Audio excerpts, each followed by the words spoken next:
Some big changes are coming to Owen Beach at Point Defiance Park. The interim Tacoma Police Chief is reaching out to the community, and blood donations are in high demand in the Tacoma area.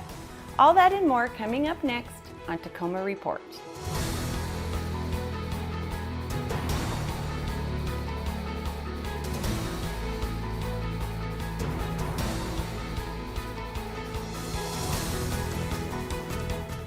Hi, and welcome to this edition of Tacoma Report. I'm Angie Foster. Governor Inslee has announced that 2 of the state's 8 regions have advanced to Phase 2 of the pandemic reopening strategy. These regions are West and the Puget Sound, which includes Pierce County. Phase 2 went into effect on February 1st, which means that Pierce County restaurants may open indoor dining at 25% capacity, as may indoor fitness centers. In Phase 2, sports competitions may resume with limited spectators, and wedding and funeral ceremonies can increase their capacities from current limits. To maintain Phase 2, regions are required to meet 3 of the 4 public health metrics, which includes trending case rates, trending hospital rates, ICU occupancy, and the percent of positivity testing. So continue to practice social distancing and wear your mask. You can learn more about what phase your region is in and track the local metrics at the Washington State Department of Health website. February is Black History Month, and there are several events happening in the Tacoma area highlighting the many achievements of African Americans in our community. On February 11th, and reoccurring each Tuesday, is the Black Robe podcast. It features interviews with justice system leaders and activists, and also highlights upcoming events. Then on February 24th, the Black Heritage Society of Washington State will host an online event called When History is Your Story, which will feature discussions on important moments in local Black history. And on February 25th, the Washington State Historical Society is hosting Black History is Washington History. Here you will learn about the Black pioneers who played a significant role in settling and developing Washington State. A great place to find out about events happening during Black History Month is by going to the Greater Tacoma Community Foundation website. Tacoma Police Department Interim Chief of Police Mike Akey has been reaching out to the community to understand its needs as he plans for the future of the department. He recently attended a 2-hour Q&A with the group Legally Black and also met with the Ministerial Alliance. It's very important for me to have our department still instill and build upon the trust with the community so we can have an honest dialogue about what policing looks like in the future and what transformation that we need to make sure that the residents in the city of Tacoma understands us, trusts us, and collaboratively works with us to make this a better place to be. Interim Chief Akey will use what he's learning to help improve the department in this critical time of transformation of policing in Tacoma. He has great trust in the department and believes it can always learn and grow, so he plans to meet with both established communities as well as communities who haven't traditionally had their voices heard as he guides the department toward a brighter future. Watch for the interim chief at a meeting near you. If you need non-emergency police, fire, or medical assistance in the Tacoma-Pierce County area, there's a new number for you to call. That number is 253-287-4455. This number can be used for situations like vandalisms or burglary that are not in progress or a fireworks complaint. For emergency situations, you should always call 911 or text 911 if you're not able to speak or hear during an incident. The City of Tacoma and Metro Parks Tacoma are currently providing 3 warming centers to help deal with sheltering needs during the inclement weather season. They are located at the Eastside Community Center on 56th Street, the Center at North Point in Northeast Tacoma. Both of these will operate through February 28th, and there's also one at the Salvation Army facility on South Puget Sound Avenue, which will continue through March 31st. All of the temporary warming centers are operated and managed 24 hours a day, 7 days a week. Those using the centers are provided sleeping mats, meals, and showers and must follow COVID-19 guidelines, which requires wearing a mask and maintain social distancing. More information can be found online. Metro Parks Tacoma will soon begin its $4.5 million project to renovate Owen Beach at Point Defiance. The beach area will be closed starting in mid-February when construction is slated to begin. the uses here at Owen Beach will not be fundamentally changed. Folks love Owen Beach. This has always been a very attractive place for folks to visit. So we don't want to ruin that, right? We want to make it better. We will be improving the ADA accessibility through kind of reworking of a lot of the pathway connections and so forth. New restroom building, a new picnic pavilion, and then some renovation and modifications to some of the existing buildings here as well. The lawn area will be changed and improved to be better drained. It's sort of a soggy, wet lawn that's not entirely usable at all times of year. And then there will be some parking improvements and a new drop-off lane and other things that'll make it easier to load in and load out, especially if you have a kayak or a stand-up paddleboard. The master plan identified a desire to renovate the existing buildings. So we have a concession building and then an open-air picnic pavilion.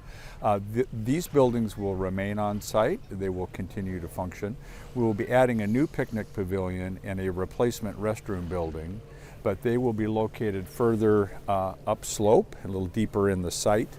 And that is in part due to some shoreline setback requirements that are driven through the City of Tacoma's Shoreline Master Program. But it's also informed by projections of eventual sea level rise and storm intensity as it affects the beach here. And so we know and understand through the science that the University of Washington has provided to us is that by the end of this century, we can expect the water elevation to be 4 to 6 feet higher, and that we would be experiencing more wave erosion to the beach. So the new facilities will set back from the water edge somewhat so that they will be here and in place for decades to come. Construction is expected to be completed in the summer of 2022. More information can be found by going to the Metro Parks Tacoma website. The Point Defiance Zoo and Aquarium is still open for business. Since summer of last year, PDZA staff ensure social distancing and safety designs comply with the governor's plan of Healthy Washington. This includes time ticketing of patrons into the zoo and directional arrows providing for one-way walks with family and friends. Playful paw prints and other signage help reinforce social distancing guidelines, and PDZA admission is online only with no touch scan ticketing at the gate. Some temporary closures include both aquariums and all indoor spaces and playgrounds. Food, beverages, and gifts will be available at kiosks throughout the zoo. Zoo animals will continue their version of social distancing by just being themselves. For Point Defiance Zoo and Aquarium details, log on to their website, pdza.org. In addition to the zoo and aquarium being open, Metro Park Tacoma has some other events taking place this month. On February 12th, it's Cooking on a Budget. This virtual event is for all ages, and you'll learn the basics of cooking a meal without breaking the bank. February 16th is the beginning of a 5-week virtual basketball training course. It's held each Tuesday from 4 to 4:30, and it's open to children in kindergarten through 5th grade. On February 25th, it's Nature Trivia Night, featuring amazing amphibians. The event is free, and prizes will be awarded. And on February 27th, it's Fort from Home Victorian Cooking. Here you'll learn recipes on how to adapt Victorian cooking for use in a modern kitchen. All of these events and more can be found on the Metro Parks Tacoma website. We're going to take a short break, and when we return, we'll learn how just an hour of your time can have a life-saving effect. Stay with us. Welcome back to Tacoma Report. It's normal for blood donations to drop off during the winter months in the Tacoma-Pierce County area, but the current pandemic has reduced the number of donors even more. Cascade Regional Blood Services is hoping that people realize the drastic need for this life-saving effort. When the pandemic first happened, we had this big influx of donors, and then when everything closed down, it drastically affected our blood supply, and it went way down. So we kind of evened off, but now we're kind of back at the point where it's really slowing down, and which is typical for this time of year. But with the pandemic and things being closed, it's even harder. So we're really facing a challenge right now. So it's so important for people to come out and donate, previous donors and new donors as well. Cascade Regional Blood Services has slowly began to reestablish mobile blood drives. Officials hope that as these events become more frequent, more donors will be attracted to them. We have slowly started to do school blood drives again, thankfully, which is fantastic. They're a lot smaller than they used to be because, students are not really back in school full time. They're slowly starting to go back, which is great, but we've started to do a few school drives this past month, and we have been doing mobile drives, just not as many as we did in the past. We used to do between 80 and 100 blood drives a month, but we've been doing more like 20, sometimes 30 or 40 blood drives. So, we've had to drastically reduce the number of blood drives, which is difficult because people want to donate blood in their community. They don't want to have to drive, a long ways to a blood center to donate blood. Right now, these are the blood types that are desperately needed: O negative, B negative, A negative, and O positive. More information on blood donations can be found at the Cascade Regional Blood Services website. Tacoma was recently awarded as a first-place winner of the 2021 Childhood Obesity Prevention and Environmental Health and Sustainability Grants Award. This was in the Medium City category and is being awarded from the U.S. Conference of Mayors. The city's solid waste management has received this grant for $175,000 to help improve environmental health and sustainability. Through this funding, staff can expand and offer trainings on a number of programs. Through partnerships with local organizations, staff will also be able to offer these additional trainings in 6 languages. For more information on solid waste management, visit the city's website. Attention solid waste management residential and commercial customers. Do you have a damaged garbage, recycling, or food and yard waste container? If so, they can always be replaced free of charge by contacting Solid Waste Management. In addition, when collection crews are out and notice a damaged or vandalized container, they'll also make a note and replace containers as well. To contact Solid Waste Management to request replacement containers, visit the city's website. Sustainability small grants have returned for 2021. First quarter applications are now open through March 31st. These are reimbursable grants with maximum awards of up to $5,000. Eligible projects are within Tacoma city limits and help protect and restore our environment. Projects that help educate residents and/or businesses on the environment and sustainable practices are encouraged to apply. Strong grant applications will demonstrate a benefit to one or more of the 3 environmental services utilities, those being surface water, solid waste, and wastewater.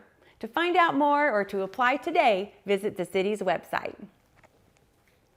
In ongoing efforts to help local businesses during this COVID-related economic downturn, the City of Tacoma's Community and Economic Development Department has launched a Resurgence Business Loan Program.